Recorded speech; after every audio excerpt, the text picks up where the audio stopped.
Slavery, and slavery is not just looked at in terms of diaspora, it's also looked at in terms of the continuum between chattel enslavement, colonialism and neo-colonialism.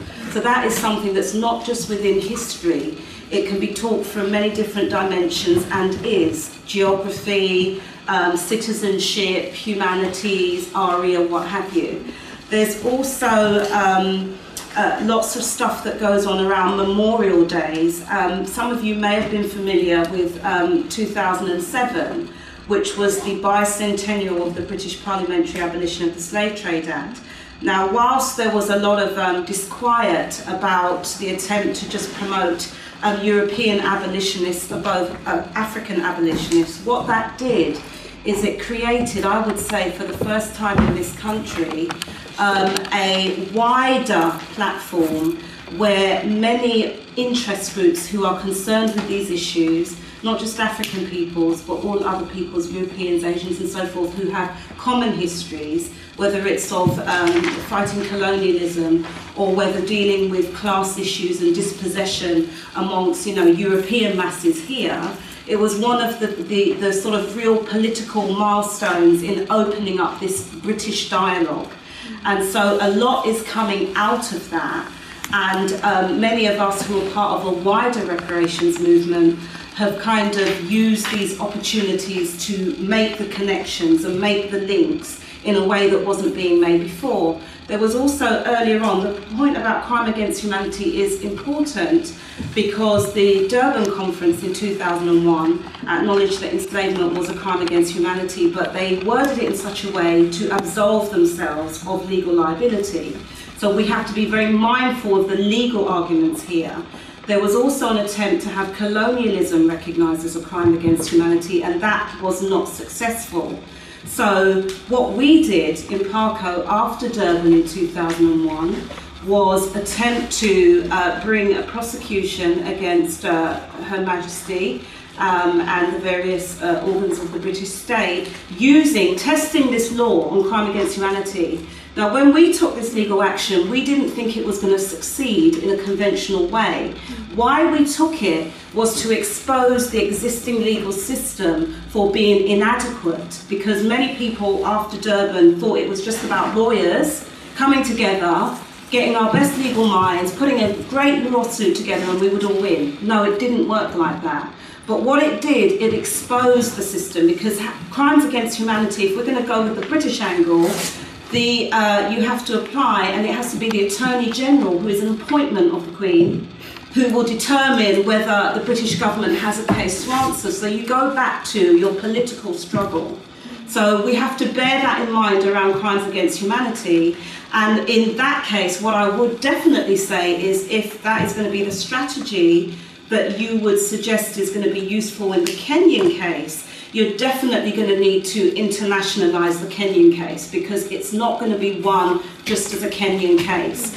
The wider African case around colonialism and crimes against humanity has not been won, and that's where we're talking about the wider political base. What I would say, I would be interested to know what kind of support there has been from the African Union around this case, if there's been any engagement, because the African Union, since Durban, has been working with CARICOM as well as representatives of civil society, and they have a joint reparations task force. Now, as ineffective as the African Union may be, there are people within those structures who are very sensitive to these issues, but have advised us that this isn't a battle that they can win in terms of governments. What they are relying on is the wider public pressure that is coming from civil society. So just to let you know that those things are happening.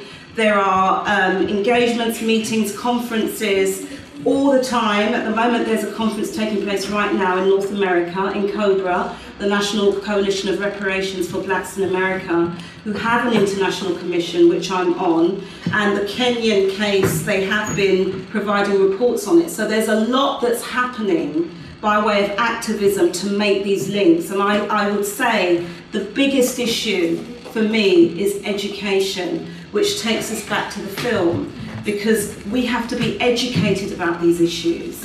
And the legal cases do give us an opportunity to raise our legal literacy, which then takes us to our political literacy, and it helps us to understand the whole context of reparations, and even in terms of what would be effective reparations for these human rights violations that were perpetrated.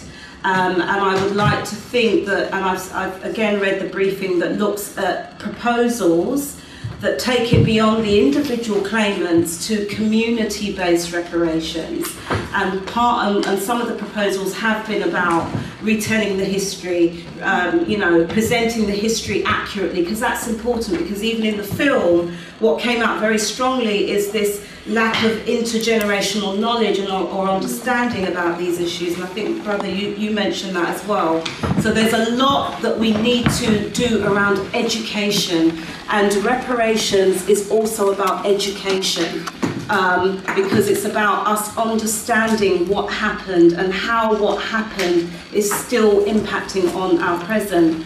What we have done in PARCOE is, because of the wider political struggles where we're still sort of trying to build that critical mass, we have focused very much on educational repairs by trying to look at some win-win strategies around how we can change curriculum, how we can look at our understanding of this past and how it is impacting on our present. So it's still an ongoing issue, but I think we just need to be much more aware, and I don't think we can factor out, in fact we have to factor in the media, because media are very, very key here in terms of the way the media reports on these issues, and sometimes the misinformation that is provided by media who like to sensationalise cases. So we have to also have, I would humbly suggest, a media strategy as accompanying your legal strategy, your educational strategy, and your political strategy. It has to operate holistically on many different levels, and let the different experts in the different fields take care of that. But then we have to find a way to be connecting all of that together.